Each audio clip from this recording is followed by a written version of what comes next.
Welcome back to our Celtic State of Mind. I'm Paul John Dykes. It's a Friday afternoon, and I'm joined by Brian Degnan and also Jim Orr. We are going to be talking about all things Celtic. Gentlemen, always a pleasure to have you back on the show. I'm going to start off because I was reading through the YouTube comments last night, Jim Orr, and I was criticised for not mentioning the Celtic players meeting the Pope. Now, yesterday, as you can imagine, there was one or two things we had to get off our chest, and we never mentioned our audience with Pope Francis. So I'm going to start the show off and say, yeah, phenomenal to see that, Jim. And and I don't know why the club would ever get criticised for that. Obviously, social media is a beast upon itself. I thought it was great. It was lovely to see the Celtic players, the management team, the board meeting Pope Francis, giving him a wee set of the hoops. Hey ho, nothing to say at all. Not interested at all. I mean, hey ho, I'm not bothered. I hate to talk about football. I don't know why people would be wanting to talk about that. That's just, hey ho. Didn't mention it, and I was criticised for it last night, given 30 lashes. Brian, I'm going to twist it. I'm going to twist the melon a wee bit further here. There was a shot of Peter Lowell and Pope Francis, right? And I'm just thinking to myself, Celtic, the Catholic Church, maybe you should get in touch with St Mary's and help them out this winter. That would be a great idea. That's all I'm saying on the matter. That would be, for me, a great way of networking, Peter, while you were over there in Rome. Network, get a nice wee drop from the Catholic Church, help out St Mary's, and we'll all be happy. Right, let us know your thoughts on all things Celtic this week. There's been loads of chat about the Champions League, where we stand in the great food chain that is modern football, the spending that we have made over the last few seasons, and have we spent it well enough? I'm going to have a wee deep dive into that. What we're going to do in January, is the board too risk averse? I'm going to start off with you, Brian. Just give me your thoughts. Sum up your thoughts on the end of our European campaign this week. Well, it's a bit Groundhog Day, isn't it? I think we spoke before, and I think we've mentioned, we play well in some games, but don't quite get the result. We need to add some quality. And I think we've been saying that for about the past 10 years. It's a very kind of damning indictment of where we're at in terms of the European stage. What I think is interesting is, if you look at, from, 80s, 90s wasn't great. Then you get Martin O'Neill coming in, you get UEFA Cup run, and then from that we start to build. And then Gordon Strachan having great success, then Neil Lennon having very good success as well, last 16 at the Champions League. Mm-hmm. And then from that, it just drops off a cliff. And you have to question why, at that point, where you go progression, and then nothing for so long. And it gets to the point where you have to ask questions, not just to the board, because a lot of the question is, the board need to be doing more, but there has to be questions, I think, as I'm always talking about the football structure, and the strategy, and ultimately Rodgers, whoever manager's in charge, Andrew who's in charge, they have to take accountability as well, because although the gap's big, you can't be a master tactician and a coach and manager and no changing approach when you're facing a Goliath. So I think there's a lot of things to discuss. I think that it's very easy to sort of, when things are bad, blame the board. When things are great, everything's rosy. I think it's more complex than that. It's a bit more nuanced. So I think it's going to be interesting. And just one quick thing on the Pope. I can't wait till you get your audience for the Pope, Paul. That's going to be good. You can get to sign one of the Acsom jerseys, and we'll maybe raffle it off, and then we'll give some money to St Mary's. Yeah, it'd be good. So I'm looking forward to that. Surely Declan's met the Pope, is it not? Oh, the Pope asked for Sorry. Surely the Pope has met Declan. Sorry, what we about is that? Is it surely the Pope has met Declan? Is that what we're thinking? I think so. The Pope is delighted, apparently. Aye. It's an audience. You must be Declan McConville. Right. It's interesting actually you mention that. I'm going through some of the archive interviews that we did. We set Celtic State of Mind up, and it was a once a week podcast. It was a real podcast, audio only, and that's how I met Jim Orr. That's how I met the great man, Jim Orr. And we would do an interview once a week, and it would go up on all the audio platforms. We've switched audio platforms recently, so there's a bit of a backup process. And whilst I'm going through the backup process, it's reigniting my interest in some of these old interviews. But the reason I'm saying that is one of the ones I was going through yesterday. It was a great Scottish comedian, Jim, that I'm sure you're a fan of, Phil Differ. Big And I was fan, going yeah. through my interview with Phil. It was 6 years ago, guys, right? And there's wee bits within that original thing that need removed and tidied up a wee bit. Because, I mean, we're 6 years down the line and we've maybe got a wee bit better at using the editing software. So I'm listening through it.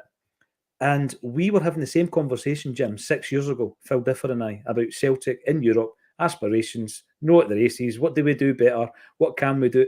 So it seems as though it is a bit of the old Groundhog Day without, as John Hughes quite rightly pointed out on Wednesday, without the laughs. Are we ever going to be able to compete? Is it just going to be rinse and repeat, move on? Sometime. I need to say first, I'm hacked off because I just lost a front tooth about 2 hours ago, so I'm hiding behind this mic. So if I sound like Daffy Duck today, that's why. 2 really underwhelming performances this week. It's making me hacked off as well. Europe, I mean, is what's happened before. I mean, the other night there, I mean, I think if you were going through the channels and you can, all of a sudden you were watching that game and didn't know who was playing and watching the game, I think you would think it's 2 pretty even teams, pretty poor standard for the Champions League. Neither keeper was tested very much in the closing stages of the game. First goal's the winner, they score. Hey-ho, that's Europe. And also I thought, if that had been match 1 the other night, how would we have thought about that game? Because I would have been fairly pleased with that performance if it was match 1, given the fact we were severely hampered without the attacking options of Hatate and Maeda and Palmer, Abada. So it's like quite a disciplined performance. But it was game 5. And what had went before is going to cloud our views as to where we are just now. We've talked about this for too long. And the only constant in the last 20 years or so are the guys who are running the club. Yeah. And I would pose the question, if the Kellys and the Whites and the Grants were running the club for the past 20 years, would it have been any worse? Would it? Couldn't have been any worse, And you're looking at a board that we have just now who've got, individually, some of these guys are extraordinarily wealthy.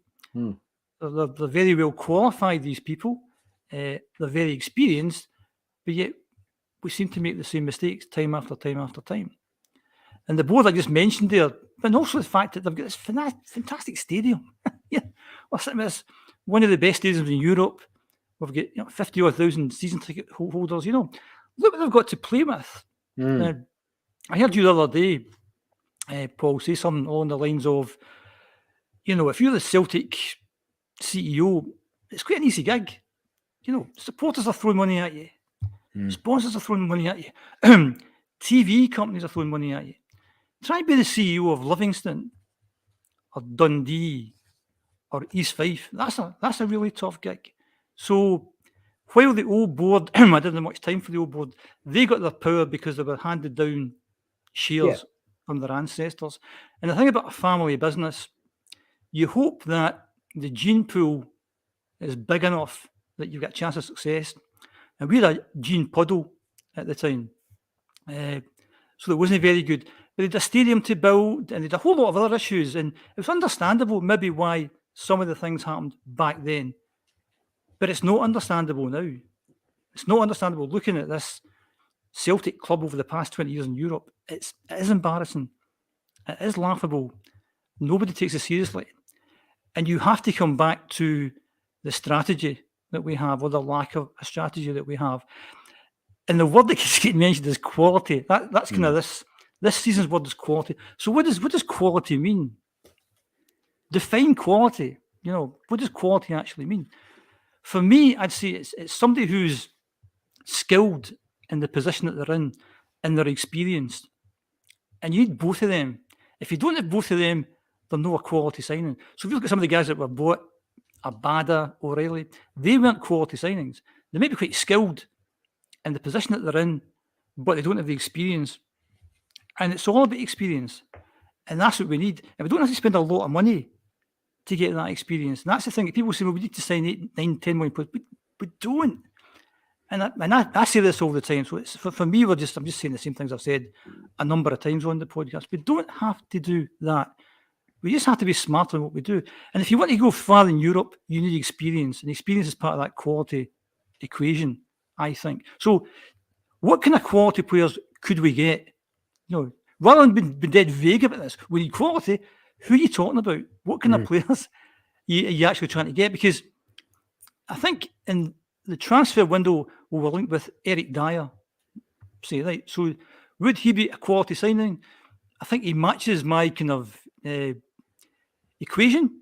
He's very skilled in the position he plays in, and he's dead experienced. He's played for top level in English football for over 300 matches. He's England international for over 40 caps. He's in his late 20s. He's played in Europe, Champions League, Europa League, whatever, 10, 20, 30 games. He's quality. Go and sign him. Well, you can't go and sign him. Why? Because he costs 30 million, 40 million. And wages are what? 100 grand a week? So we need to find the Eric Dyer who plays in Sweden or Hungary we need the Polish Eric Dyer. That's the guy we need. And we sign this guy who's maybe 28, 29 years old. And the chances are we'll be paying him more in wages that he's getting in Poland.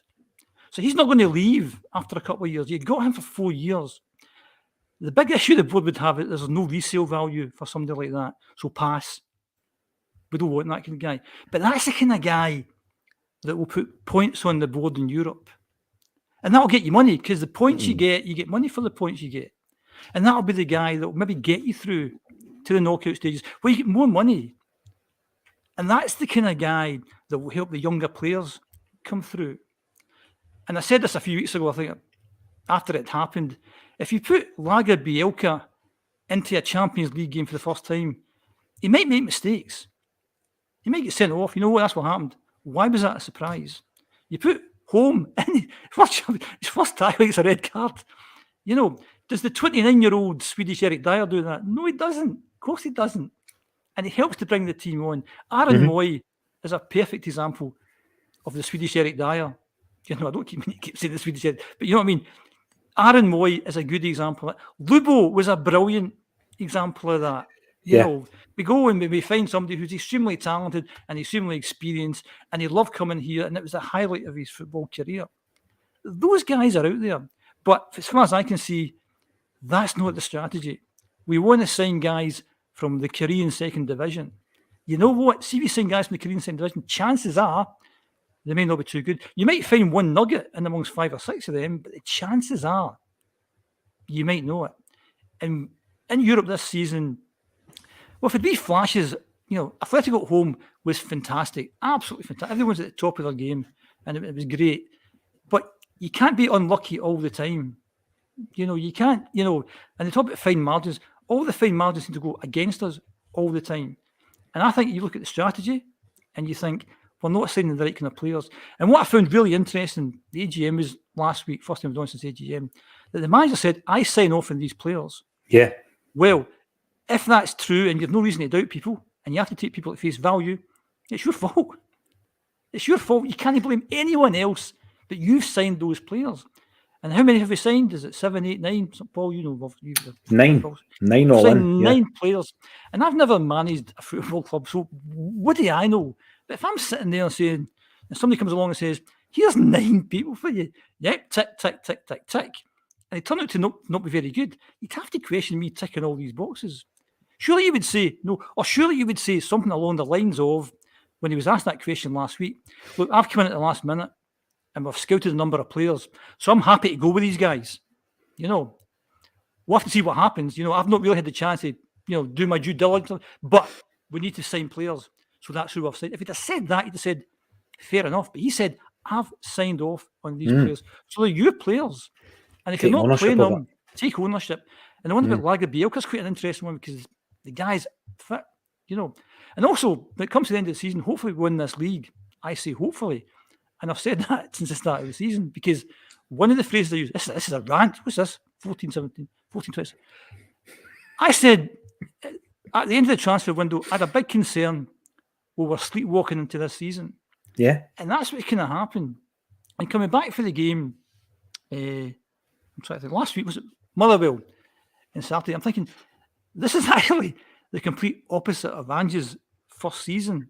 Because when you look at Ange coming in, fairly unknown manager, a manager now, well-known manager. He's coming in, Ange's coming in after the back of the worst season in a decade. You know, the manager's coming, you mentioned coming one of the best seasons in a decade.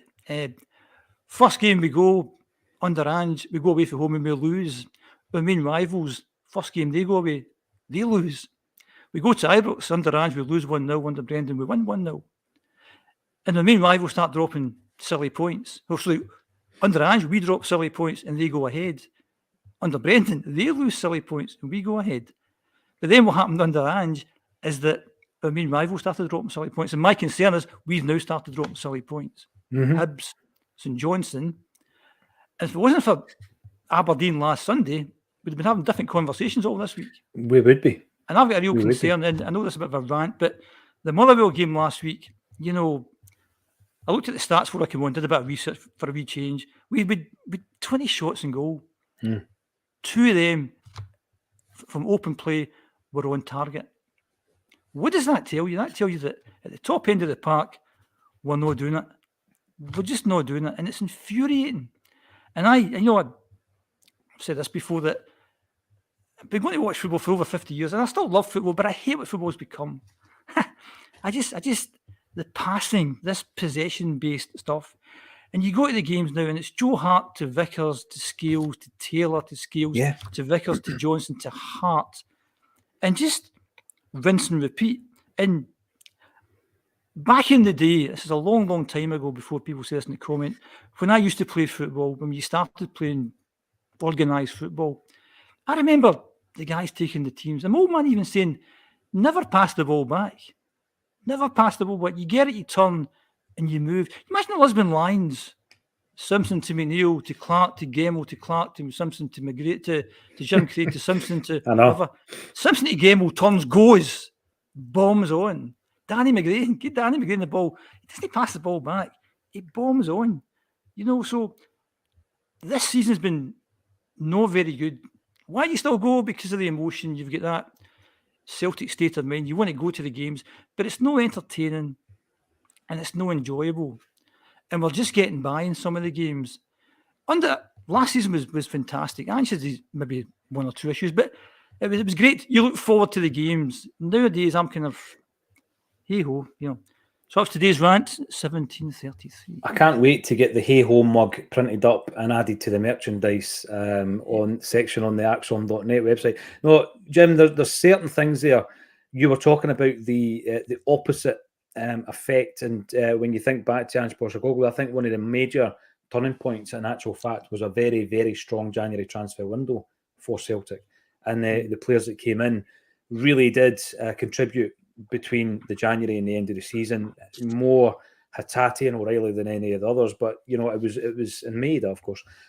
But I think January was massive, and I think it's also massive this season. And I want to talk a wee bit more about that, because if we were to go back to that season you mentioned there, Ange Postecoglou coming in, there's a list of players that obviously loads more players have left, but these guys were important players to Celtic. Eduard, Ayer, Christie, Tom Rogic, Nir Bitton, Giacomakis, Juranovic, Moy, Jota and Staffeld. These guys have all left the building. And I would start off by saying, listen, if anybody doesn't want to be at Celtic, go. We've seen what happens. We've seen it in the past. There's no point in keeping guys on. But what we've lost is this magical word, quality. We've lost a lot of quality. Acsom on Monday's show, Brian was talking about the leadership aspect of losing that type of player.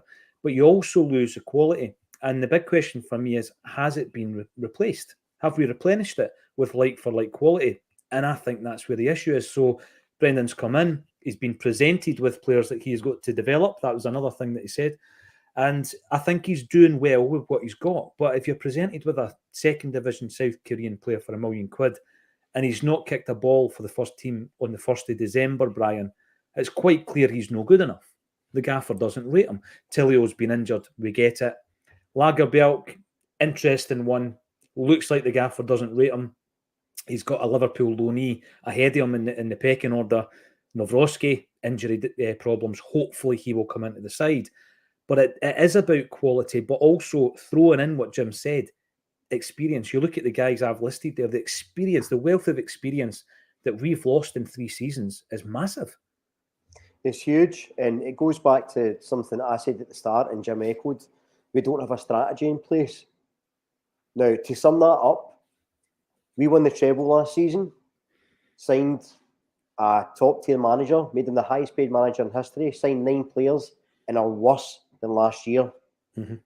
That's a damning indictment of the lack of cohesion between the board and the manager. Now, on the manager as well, on Brendan Rodgers, it's not just the fact that the signings have been great. It's the fact that it took him a while to get the best out of Hatate. Granted, he's been injured in and out. He's not getting the best out of Kyogo. If you get Kyogo in your squad, knowing how good a player he is, and you can't access him properly, that's as much down to the management of the team and the tactics as the player himself. So that's nothing to do with transfers. Like, Scales, you could say, has been a success under Rodgers, but again, he was going to get punted, if only for injuries. So there has to be question answered of not just this focus on transfers and buying quality, it's the fact that, well, if you're a manager and you've got these players to deal with, and you're a coaching manager and you're the highest paid manager in their history, beating your previous record of being the highest paid manager in history, you've got to do better with what you've got. Now, even if we take Europe out of the equation, right, and we go, do you know what? It's 2 Europes out of the question this season. He's not got the players, blah, blah, blah, fine. But domestically, to Jim's point, we've not been good enough, in my opinion. Again, Kyogo's not been performing.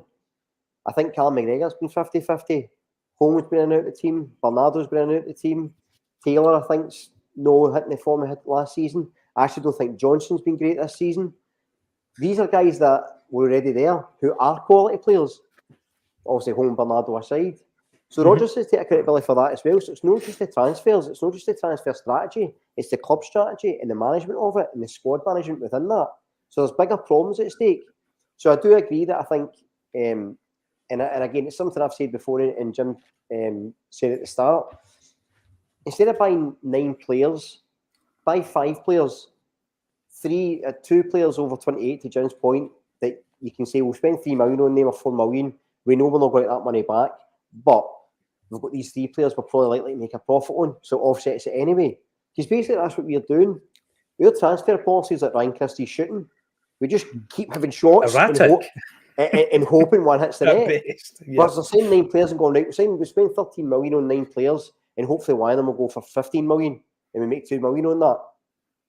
And you go, what? That's kind of, I mean, I suppose, you know, if you're making 2 million profit or 3 million profit or somebody's 10 million profit on these things, then fine, it makes sense financially, but it doesn't help the football inside.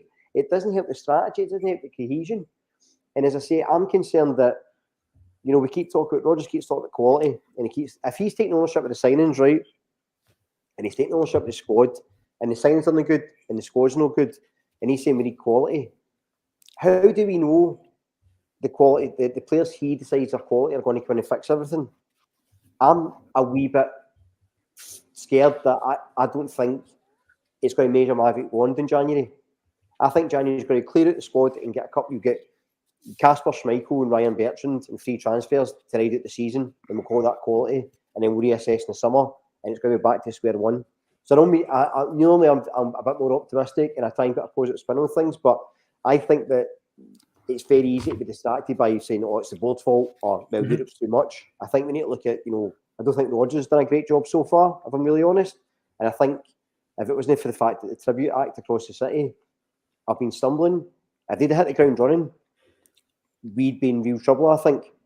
Yeah. So, you know, we're not a caution. I'm looking forward to January, and hopefully I'm totally wrong. I'd love to be wrong in this case. However, there has to be, you know, accountability, and it can't just be blaming the board for transfers. Can I just ask you? No, you're right, Brian, because I was going to say there that one thing I've always said is that one game can change a season and one incident can change a game. So one incident can change a season. Ibrox and the VAR to disallow the roof goal, that's completely changed the season. Because if they scored that goal, they win the game. They win the game. We're under immense pressure. And we're having a different conversation. It's because what you just said there, Brian, they keep dropping points. What an opportunity they had last Sunday. That should have went down to 3 points. And it's game on. And we're under pressure. And they've stumbled again. And long may that continue. But what actually says to me is that the top 2 in this league aren't very good. Yep. They really aren't very good. If you look at last season, Jim, look at, like, no one was taking points over either Celtic or Rangers, other than Celtic or Rangers. I think you're right. Once Michael Beale took over, they were pretty much both perfect. Yep. After that, both perfect. Yeah, the top two aren't very good, and it could be a season of who drops the most silliest points. Yeah, you're right. I was going to ask you, Brian, about Rodgers. Your comments on Brendan Rodgers. Who do you think he has improved in that squad? I reckon there's two kind of obvious ones in Scales and O'Reilly. I think O'Reilly's improved. Do you think there's any other players that have improved under him? So far, no. I think O'Reilly's clearly improved. I said at the start of the season I thought he'd improve. I said he'd been player of the year this year, and I think he's on track to do it. He's varied slightly in the past couple of games, but the team's not been brilliant, so you can't really single him out. So I think Brendan's improved him. And look, there's no doubt Rodgers is a good manager, but just because you've been a good manager and you're a good manager in the past, you've got to continue to be a good manager. You've got to continue to prove it. Somebody in the comments said he's only been here 6 months. Well, he was here for 3 years, or just under 3 years before. He knows the gig. He knows what's expected. He's not coming in strange. It's not as if he's a manager. But say Maresca would have took over and we're in this position. You could use that defence and say, well, he's only in the job. Let's see how he does over a year. Rodgers is coming in, and again, the highest paid manager we've ever had.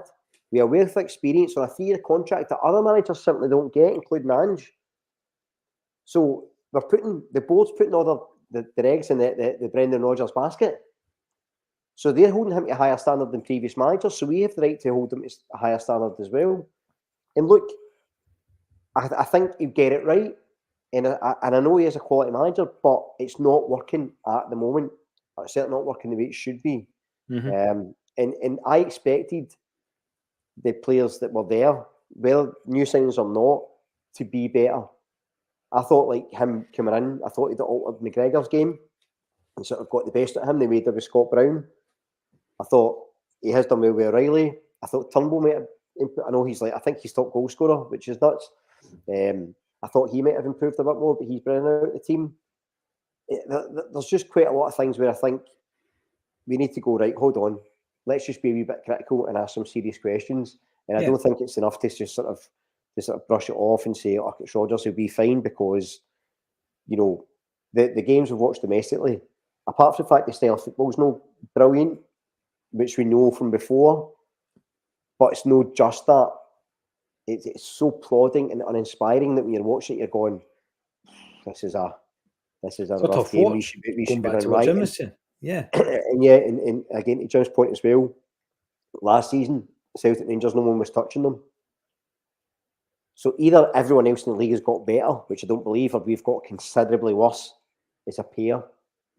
And I don't like Lincoln is, and we should be far ahead of everyone. Even if we're still getting battered in Europe, we should still be untouchable in Scotland, and we're not. So Europe's not really a surprise, sadly. I was saying that against Motherwell after the game. I felt we were too easy to play against. We were far too easy to defend against, you know, because the type of ball we were playing into the box, we were targeting Kyogo, who's not known for his aerial prowess, and Motherwell defended it so easily. Jim, you'd have been tearing your hair out. It was the ball in from the left, looked very pretty, Palmer cutting inside, dinking it in. But Celtic were not going to win that. We're not going to win that. We're not going to win a corner kick. We're not going to win that type of ball. And you know, when we have looked really dynamic and really as though we can cut through a defence, that's not the type of ball we've been playing. You look at the goal that was scored, for example, against Rangers, and you could also look at Motherwell for part where it's a ball over the top from a central position, not from, you know, the cross ball. When you look at the goal that was scored against Lazio, the goal that was scored against Atletico Madrid, where it was an intricate piece of play coming in from the right, but it's a central attack. And we're not doing enough of that, if you ask me. Now, I'm keen to get people's thoughts on the matter. We're going to be talking about St Johnstone as well this weekend. Jungle Lion. Rodgers needs help. Everybody sees it. If the board don't back, I think he'll walk again. I'm going to ask you guys what your thoughts are on that, because last time round, Rodgers came in a blaze of glory. And by the way, you've got to go back to the last time round, because there's evidence all over it. So you're looking at that and thinking, how did he react to the situation then? How will he react to it now? Blaze of glory, 13,000 Celtic fans going to Celtic Park to give him a warm welcome. It was streamed live on Celtic TV and everything. It was just box office. There he is. Beautiful Brendan, beautifully tanned, gorgeous teeth. swear, and he's given it all that with a Celtic scarf, right? And he got down to business. And you looked at the transfers that came in, and you'll never know the truth, but there's certain players in there you're thinking that's a Brendan Rodgers signing. I think we're safe to say Sinclair was a Brendan Rodgers signing. Obviously Kolo Toure certainly was, and others. And it's the same when Ange comes in, you know which guys he has identified. But there was a fire in his belly. The way that he was approaching it was completely different. The way that he was coming across in the press conferences was different. He was full of personality, full of enthusiasm. But there was a moment, Jim, where all that changed. We all remember the Terminado interview, right?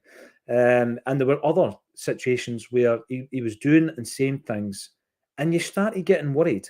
And I remember it was one of the days, you might have been there as well, Jim, where we used to go up to Malone's before the games, and it was big. Millish used to do the Celtic AM, was it? Always a good bit of music, good bit of chat up there before the games. And this rumour had started circulating about, Rodgers going to China and he was going to take Dembele, and we knew there was an issue in the camp. Now, I don't think we're anywhere near that at the moment, Jim. I really don't. I think Rodgers will be disappointed with the calibre or quality of player that he has signed off, in his words. However, I don't think we're there yet. My problem is, and it's going up to what Jungle Lion said, come February, after another transfer window has slammed shut, if he's dissatisfied and things don't improve, I think there might be a bit of a turnaround in the way that he's viewing this, Jim. Am I becoming a wee bit cynical here, do you think? You've gone quiet, Jim. You've gone quiet. At the vital moment. We were looking there. Sorry, part two of the rant. Am I back? I was coughing and sneezing there. And you're back. No, not at all. I think you're absolutely spot on. And just to link what Brian said he's a quality manager. And you were talking about archive stuff. And I recall one of the kind of first daily bulletins we did, you said, Brendan Rodgers, elite manager. And I said, is he? And we had a bit of debate on whether what makes an elite manager. Now, I'm not so sure he's as good as people think he is, right? Because I think what people tend to do is look at that Invincible season and say, wow, Invincible. But you need to look at the main rivals that season who were just dreadful. I can't remember who they had in Wes Foreign, Ham and Harry somebody, and they were just rubbish, basically. And was it 100 and, I've got to know that somewhere, 106 points or something we had, something like that. The following season, 82 points. I know that. We went down 24 points. That's the equivalent of 8 defeats. Yeah. The COVID season that we had there, we got 77 points. That was a disaster. Get 5 points more in his second season. Is he a quality manager? I don't know. I'm just putting out there. Is he as good as people say he is? Is that based on the Invincible season and how good we were there, and the guys like Dembele and Sinclair against Harry somebody in West Forum? Josh Windass. Are you thinking of Harry Hill? But it was there was a guy up front who wore black boots. I always remember that. It was Harry somebody. I'm sure someone in the comments will tell you who that was. Harry somebody. Anyway, apart from Harry somebody. I'm just Harry Rodriguez. I don't know who Harry is. Somebody will answer the question. Harry somebody. The reason I remember, he wore black boots. I thought, well, Harry's wearing black boots. He's rubbish, but Harry's wearing black boots. And it was good he was rubbish, because that meant we could be invincible. Anyway, notwithstanding that, I posed the question, is he as good as people think he is? Because what we said is, well, he'll make him a better player, and he'll make him a better. Will he make them a better player? I'm not so sure. And also, I said in a previous post, I'm not so sure why he came back. Because how can you top? He won everything that was happening. Any cup I'm in there, I've won it. And after a few games, we're out the League Cup. So straight away, he's not done as well as did last time.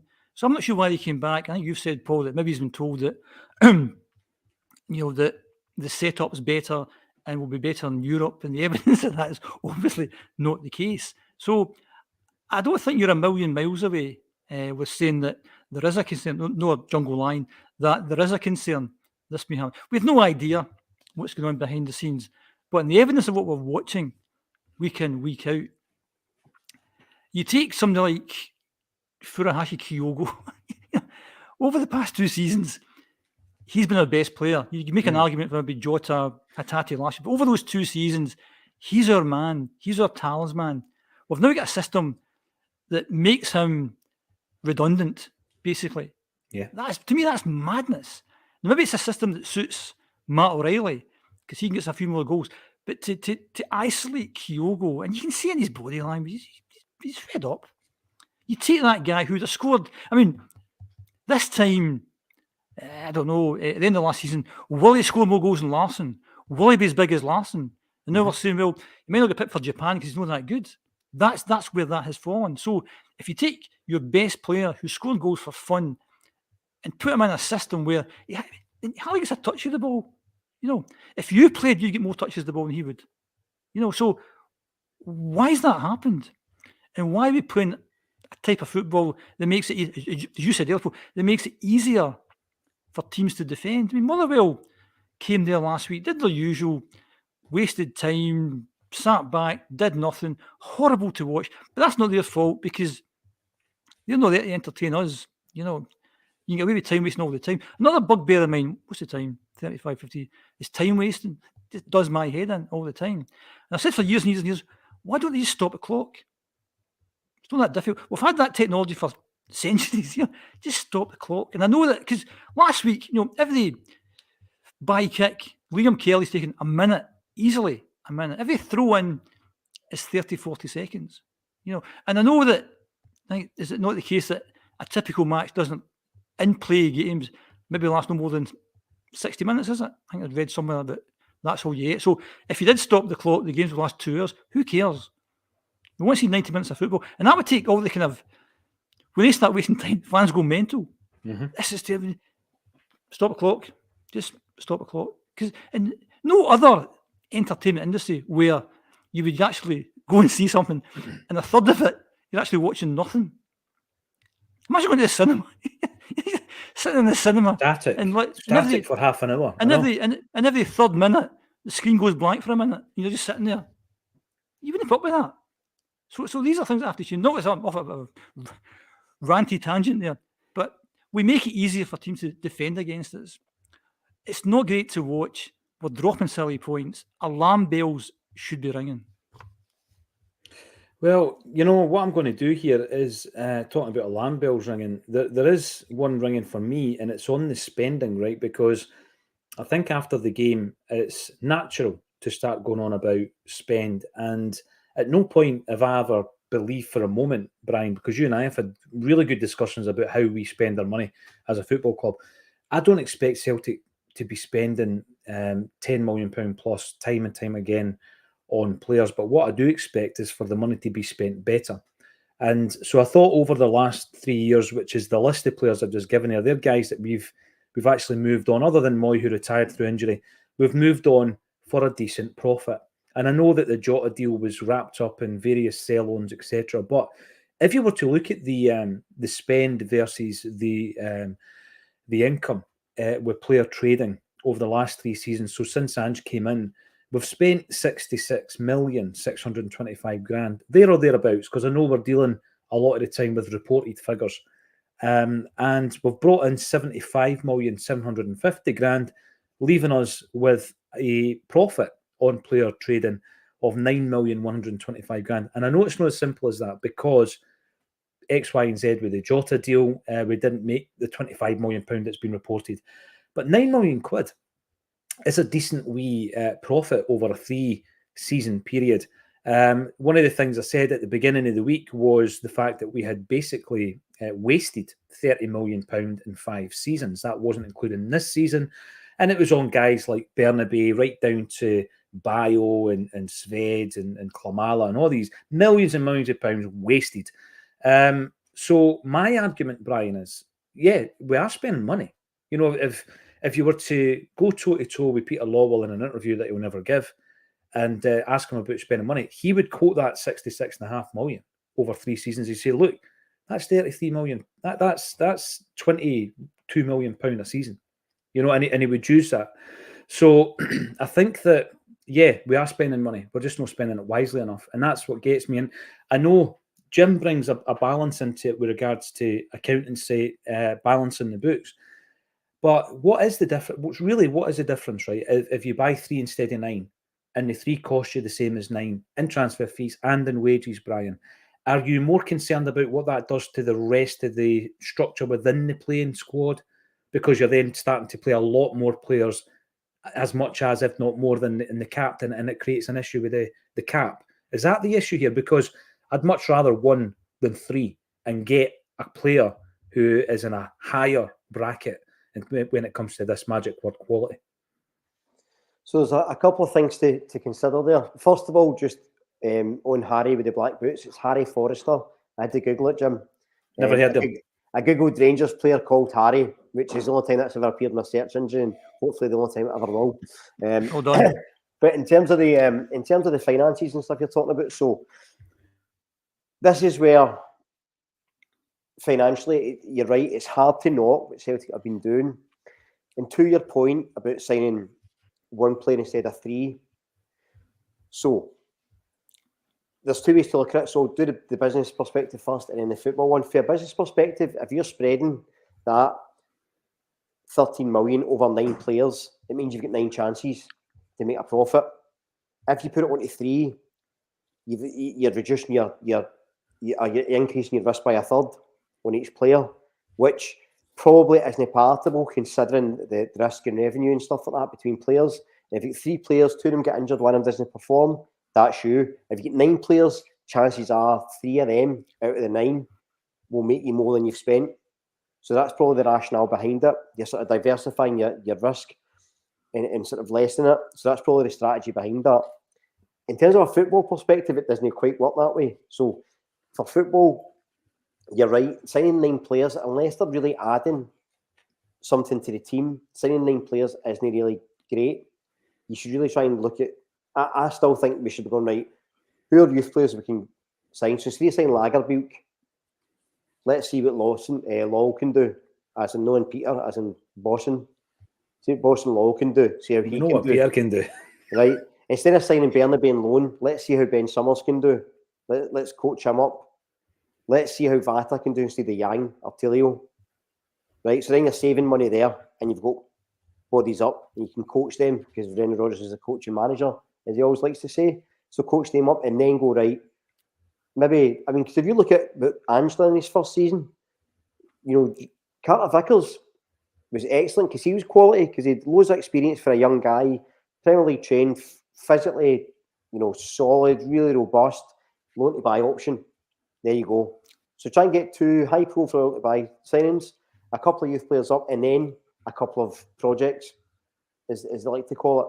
Surely that's a sensible, balanced strategy than 9 players, and you're still sort of doing what I said at the start of that, is you're still sort of like lessening your risk, because if the young players come up and don't do well, you've not spent any money on them anyway, and you can probably, even if they come up, so Vata just now is going to go for 300 grand training compensation they call it, which is nonsense. If he come up, scores a couple of goals, you sell him for $1.5 million. So there you go, right? Risk free, somebody's coming up. I want to buy if it doesn't work out, you're not paying any more anyway. You've just put the only expenditures being the wages. Mm-hmm. So then you can get the 3 project players, to your point, and spend the money on them. And even if it doesn't quite work out, the balance of the experienced players, the young players, and the money you can get as a sale-on fee will offset that. So it should still financially work. So I'm neither a football genius nor a financial genius, but the basic principles and that logic should apply. The problem with the strategy is it's not employed well in terms of a transfer strategy, and it doesn't tie in with a football strategy because we don't have one. If we're playing, and I've said this a bunch of times, if we're doing, say, what Brighton do, or Brentford do, or Borussia Dortmund, or Leipzig, or Salzburg do, and you've got a set way of playing and a set sort of system, it means it's easy to identify players to fit into it because the player profile all fits. So if you've got guys, say, that are centre mids and they need to be incredibly athletic because they need to be able to track back and go box to box to cover your wingers, say, right? You're always recruiting for that. So when one goes, one drops in, and you can sell them on. You can use data to get these guys. The way Brighton do, the way Brentford. I mean, Brighton signed the guy, is it Cancelo? He's went to Chelsea for 49 million. They signed him for 1.2 million. So don't tell me there's no players out there we can do this way. But there's neither the desire to change what we're doing because it's easy and we're winning in Scotland and we're still making money. It's lazy. Like, to sum this, my sort of mini rant up, which I don't usually do on a Friday, I try to be a bit more positive on a Friday. Go for it, Brian, go for it. But the fact is, Celtic and the Celtic board are a club of millionaires who should be billionaires, because they should be far cleverer on how they do things. And if they took the extra time to go, instead of just resting on the laurels and saying, oh, what we're doing is fine, we're making money, if they were a bit cleverer about it and a bit canny about it, we could get more results in Europe, which gets more money back, increases player profile, makes it more attractive for players who might want to come. So if guys don't want to go, maybe they're getting, say, Feyenoord are looking at them, and Celtic looking at them, and Feyenoord are finished sixth, and they go, well, Celtic can play in Europe. But I don't think they're going to go, well, Celtic are rotten in Europe, so why would we go? Whereas they might, if we could improve that side, it makes it more attractive. There's a lot of things we can do. Millionaires that should be billionaires, and that's our problem. We're just happy to win the Scottish League and make a couple of quid, and it's not good enough. Financially, on paper, as an SME, yeah, it's a good small business and it works. It's a footballing side with the potential. We're sleeping giants, and it's no. I don't think it's up to standard. Going back to something John said on Wednesday, I'd be interested to know what other similar-sized small to medium enterprises are paying their CEOs and all this kind of stuff, because I feel like there's a few guys in there getting paid big bucks. Jim, when we're talking about, and a few of the names that Brian mentioned there, Vata being one of them, and I keep going back to Rocco Vata because I just don't think he's getting a proper throw of the dice this season. I don't know if anyone can argue the case against that. Our youth system's not working, because season on season, there might have been one or two bright lights you would bring in, get them involved in the first team squad, start to get them games. The two guys at the moment who were the last products of the youth academy who are in the first team squad are Stephen Welsh, age 23, Mikey Johnston, age 24. Welsh has just made over 50 appearances for Celtic, and Mikey Johnston's made just over 80. Now, that there, at 23 and 24, where's your 21 and 22-year-olds? Where's your 20 and 21-year-olds? Where's your 17 and 18? They don't exist. We've not produced them, Jim. And it's something that the club has utilised really well in the past, and for generations we've produced our own. We've stopped doing it. We're now at the stage where we've stopped producing our own footballers. There might be an argument coming in saying, yeah, but what about the guy that went to Bayern Munich and that one that went to Liverpool? I'm sorry, there's no point in having a youth academy that produces footballers for other teams. That's a pointless endeavour. You know, what did you get for Ben Doak? What, if he was to be transferred in 5 years, would he go for? So that's a big issue, Jim. And it doesn't look as though we're doing anything to buck the trend. All I ever hear is, oh, you can't compete the minute an English team wants your player. But if you've got Rocco Vata as an example, there's a guy who seems to be, every single time he's thrown a challenge, he seems to be doing well, underage level, be that for club or country. He comes to Celtic, Ange gives him 4 games last season, doesn't get a look in. What does that say to an 18-year-old that Celtic are tracking, or a 16-year-old that we're tracking? It says there's no chance you're going to get a game. I think as fans, we tend to simplify things. And I think as far as the youth academy goes, I'd pose a dead simple question. How do you measure it's a success or not? I don't know what they use to measure it's a success. If you bring something like Kieran Tierney through and you sell him for 25 million and that pays the cost of that for a number of years and it washes its face, then fair enough. And if people make it in the first team, good. And if they don't, it doesn't matter, because as long as it's washing its face from a financial point of view. It also depends on the manager, because if you back to Moan's time, Martin Neal's time, he didn't play youth players. Aiden apart, maybe, but he wasn't that keen. He wanted experienced guys, because basically, again, to be dead simple, good teams usually have loads of good players in them. Usually good quality players, experienced players, skillful players, and it's not about trying to bring in youth. You need to get 3 points on a Saturday, and that's when we come back to, it's not about enjoyment, it's not about entertainment, it's about putting 3 points on the board. In terms of the youth academy, I don't know how it works. In terms of the transfer strategy, I don't know how it works, because I think, again, as simple-minded football fans, we don't really know the inner workings of how these things, So if the manager, how does the system work? People go out there, do they give the manager lots of stats? What happens next? Does he watch videos of these guys? Does he go and physically watch these guys? Nowadays, no. Back in the Jock Stein time, the Billy McNeil's time, they'd be go around and watch these players play. That doesn't happen anymore. So how do you, if you're the manager, decide, I'm going to go for him, but I'm not going to go for him? We don't know how that works. Because you said before, Paul, it's not an exact science. Because somebody like Shane Duffy, say, would fit my quality. That didn't work out. So it's not an exact science. To go back to the youth thing, how do you measure whether it's successful or not, I don't know. What's the measure they're using? Because lots of other Scottish clubs, through necessity, give lots of young guys games. And is it worth having a youth academy, or just buying somebody from Motherwell, or buying somebody from Morton even? We don't go down the lower leagues. We're going to a lower league in Korea, but we don't go to a lower league in Scotland. You know, and you buy somebody from a lower league in North Korea, then there's a language issue, there's a culture issue. Yeah. You buy somebody who plays for Morton, you don't have that. But that would be looked down upon if you do that. How do you have to get rid of that? Because somebody who's played, some young guy who's 19 years old who's played for Morton 100 times, is probably a better bet than Rocco Vata. Maybe, who knows? So you then start thinking back to the Brian point about the strategy of the club. What's the strategy of the youth academy? Is it to bring X number of first team players through, or is to make sure financially it doesn't cost the club money? I think the answer is maybe a bit of both. Yeah. I don't know how that works. So if I'm the manager, I need to win 3 points on the day. I play the best team. And because we don't see the players on a day-to-day basis, the manager does. And if Rocco Vata's not been included in the matchday squad, I think that tells its own story. The manager said, and the same goes for Lagerbielke. If he's not in the matchday squad, it's stuff that we don't know about. And every football fan, us included, we don't really know what's happening. So when we talk about football, we're just kind of guessing what we think's happening. And the only thing that we can go on is if we win games, he's picked the right team. If he doesn't win games, you can ask questions then. And because this week has been a horrendous week in terms of performances and results, I think it's only right you ask lots of questions this week. Absolutely. Now, Jim, don't get me wrong, right? Because people do pick up certain elements of what we discuss. We're not saying our strategy should be the championship, but the point you make, I'm going to use an example here. Kwon. So Kwon comes in from S2, right? The second division is South Korean football, and he's not kicked the ball by the 1st of December, right? So it's not worked out, and it's cost us £1 million.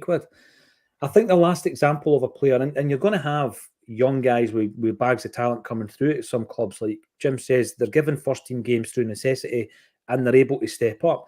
But I remember Kevin Nisbet at the 2-5 clubs, Wraith Rovers and Dunfermline, and it was pretty clear he could take the step up. But Celtic would never have signed him. Never in a million years would we have signed him, a player like that, at his age from Wraith Rovers or Dunfermline. He did take the step up to Hibs, and there's going to be people watching this thinking, he's not good enough for Celtic. Absolutely, it's down to your own opinion.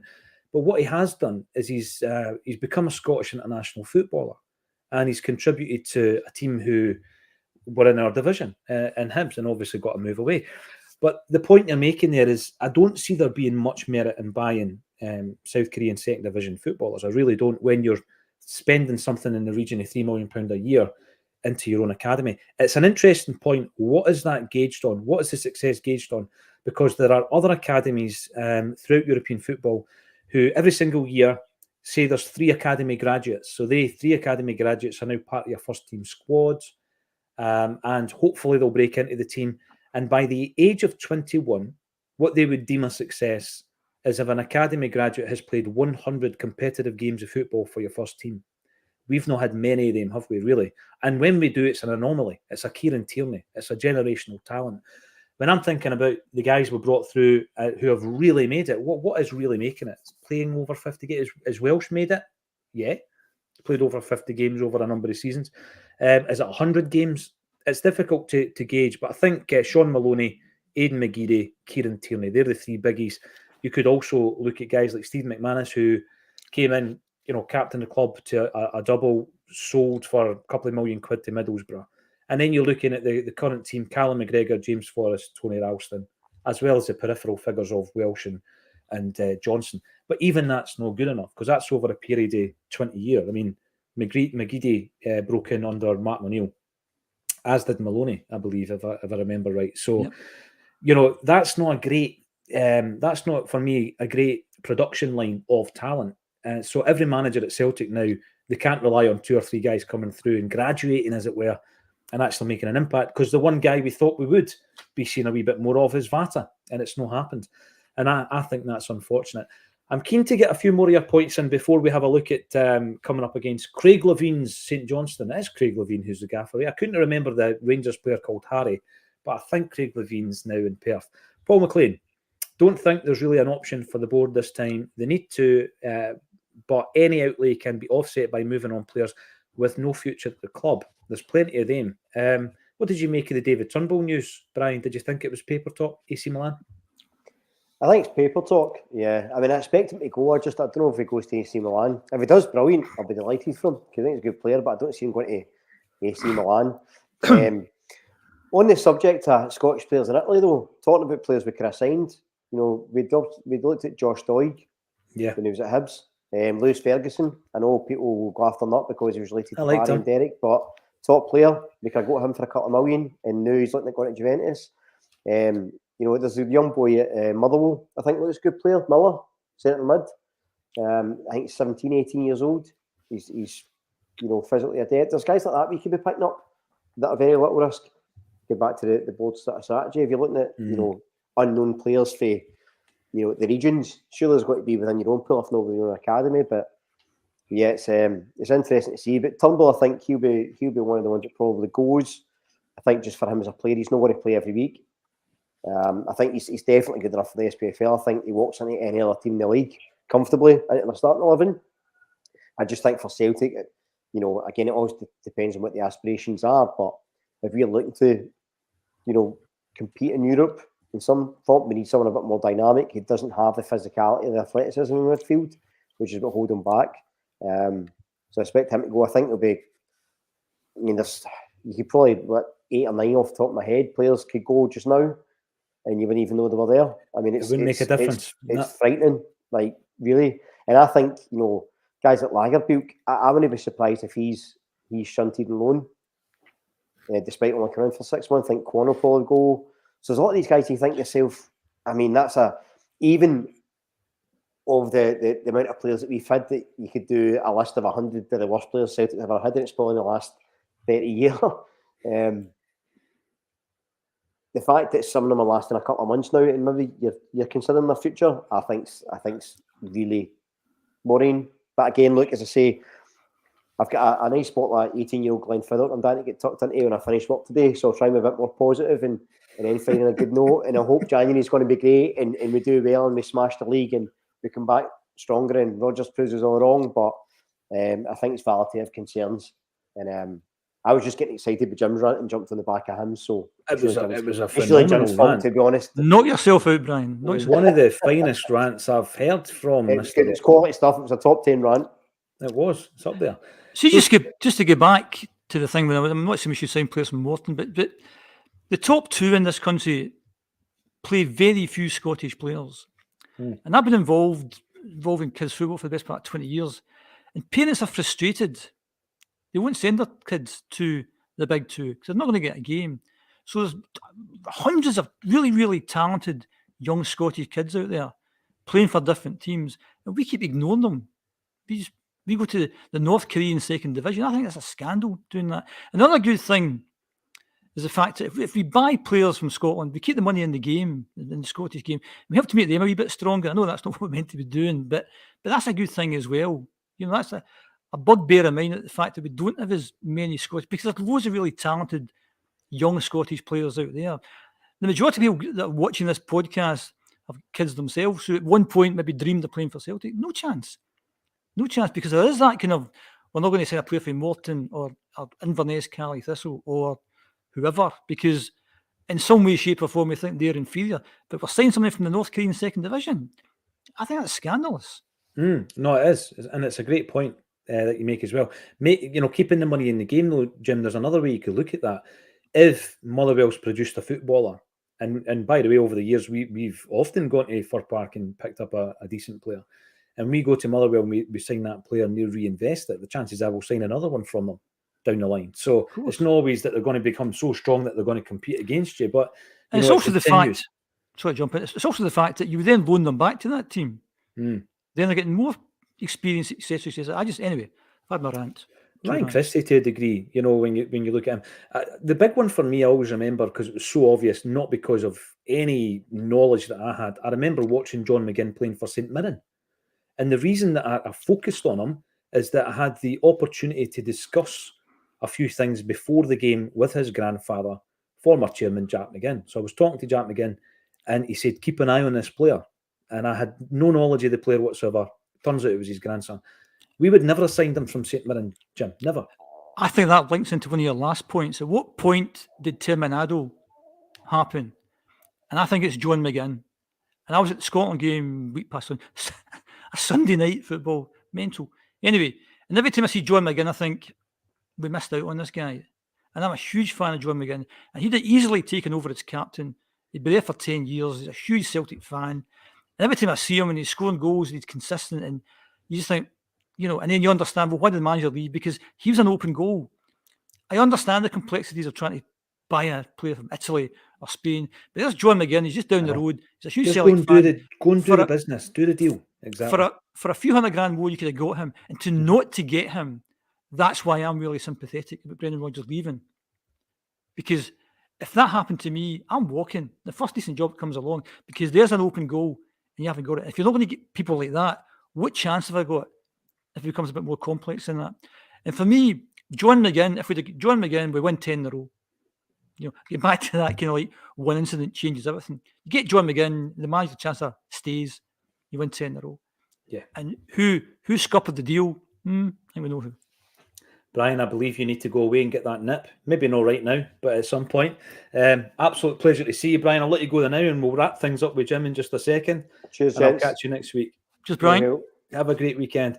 I don't want to let you go just yet, Jim, because I appreciate we've not really focused too much on the St Johnstone game, so I'm going to run through that with you. But yeah, McGinn is massive. It's massive because what did we do? We went out and got Malumbu from Kilmarnock.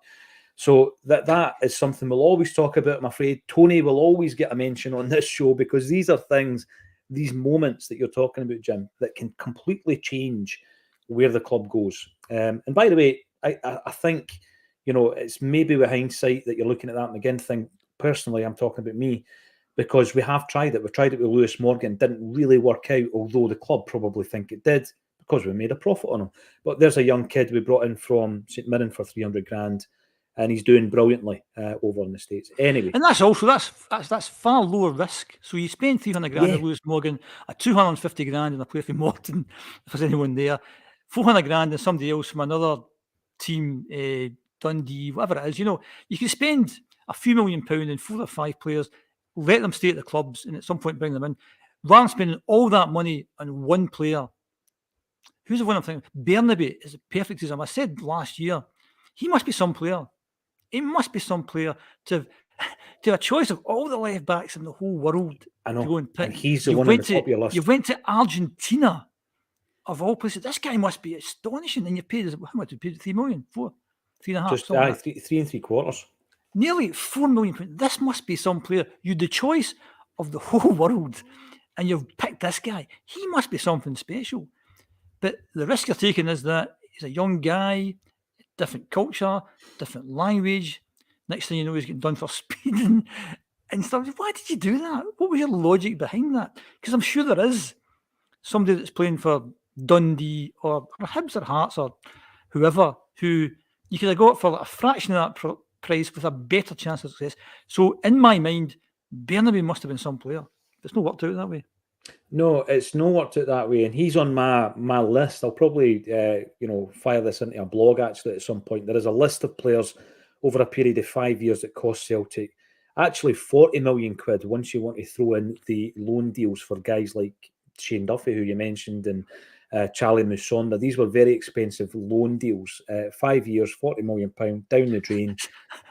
It's also the way you just said that, 40 million, as if it's nothing. Any other business, but you've lost is £40 million by, yeah. 40, you will be reprimanded for that. We come up on Sunday. It's an early kickoff. We'll be covering the game, obviously, on a Celtic State of Mind, as we always do. We're at Perth. It's up against Craig Levine's St Johnstone. Surprised he got that job, Jim. It was he was kind of out to grass at that stage. Astonished he making such a comeback. But he's done well. He's put some points on the board, and we couldn't score against him at Parkhead. So be harder up at Perth, given it's a smaller pitch and whatever. We're not playing particularly well. Maybe the confidence isn't as good. He'll have them well organised. They're all big games. We can't drop points because that's an absolute no. We can't drop points on Sunday. No, we cannot. And this is the thing. People are saying, it's December. It's talking about must-win games. We absolutely need to go out there and we need to win. And I know there's a lot of people in the comments probably also saying we need a performance, because going back to something Brian was saying, we need to have belief that this is working under Brendan as well. And I think that, a performance on Sunday would go some way to help him with the European hangover. The most boring man in football, AR says, Craig Levine, the most boring man in football. I don't know. He said his moments. Jim, hasn't he?